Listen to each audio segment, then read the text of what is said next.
Vijayawada one టౌన్లో అర్ధరాత్రి ఉద్రిక్తత చోటు చేసుకుంది. రోడ్డు విస్తరణలో భాగంగా ఆర్సీఎం చర్చ్ని అధికారులు కూల్చివేశారు. పెద్ద ఎత్తున పోలీస్ బలగాలతో చేరుకుని చర్చిని జేసీబీలతో నేలమట్టం చేశారు. అడ్డుకున్న స్థానికులను ఈడ్చి పారేసి మరీ చర్చిని ధ్వంసం చేశారు. 100 సంవత్సరాల చరిత్ర ఉన్న చర్చిని కూల్చొద్దంటూ క్రైస్తవ సోదరులు మొత్తుకున్నా అధికారులు వినలేదు.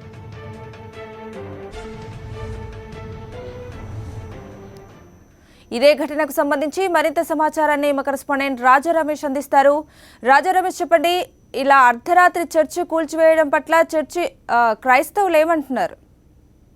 కవిత, అర్ధరాత్రి పూట విజయవాడ నగరంలో ఆలయాలను కూల్చివేయడం అలవాటుగా మారింది ప్రభుత్వానికి. భారీగా పోలీసు యంత్రాంగాన్ని ఉపయోగించడం, అధికారులు కూడా భారీ యంత్రాలను తీసుకొచ్చి కనీస సమాచారం లేకుండా ఒక్కసారిగా పవిత్రమైన ప్రార్థనా మందిరాలని, గుడ్లను, ఆలయాలను ధ్వంసం చేయడం అనేది జరుగుతుంది. దీనిలో భాగంగానే గత అర్ధరాత్రి కూడా దాదాపుగా 1 గంట నుంచి 2 గంటల మధ్యలో భారీగా యంత్రాలను తీసుకుని ఒక్కసారిగా వన్ టౌన్ లో ఉన్న ఆర్సీఎం చర్చి దగ్గరకు వచ్చారు. సెయింట్ పీటర్స్ క్యాథడ్రల్ చర్చ్ అని ఈ చర్చి దాదాపుగా విజయవాడ నగరంలోనే మొట్టమొదటి చర్చిగా గుర్తింపు ఉంది.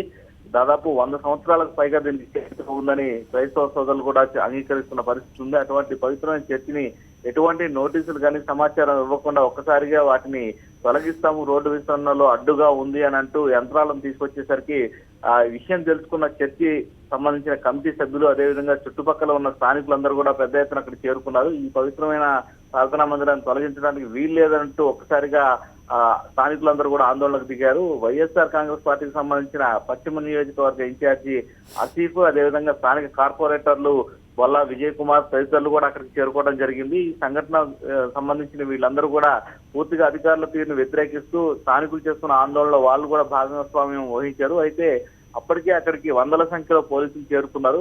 ఆందోళన చేస్తున్న వాళ్ళందరినీ కూడా పక్కకు ఈడ్చి పారేసి మరి అర్ధరాత్రి దాదాపుగా 2 గంటల సమయంలో మొత్తం చర్చికి సంబంధించిన ప్రధానమైన భాగాలన్నింటి కూడా ధ్వంసం చేయడం జరిగింది. అయితే అదే సమయంలో సమాచారం తెలుసుకొని ఈ చర్చికి సమీపంలోనే నివాసం ఉంటున్న ఎమ్మెల్యే జలీల్ ఖాన్ అక్కడికి చేరుకున్నారు. అయితే ఒక్కసారిగా ఎమ్మెల్యే జలీల్ ఖాన్ చూడగానే అక్కడ ఉన్న స్థానికులందరూ కూడా ఆగ్రహంతో ఊగిపోయారు.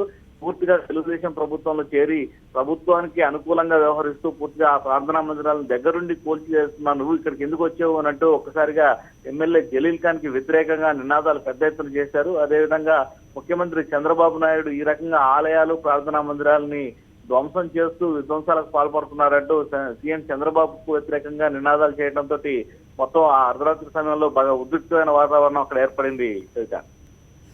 Right, thank you Raja Ramesh.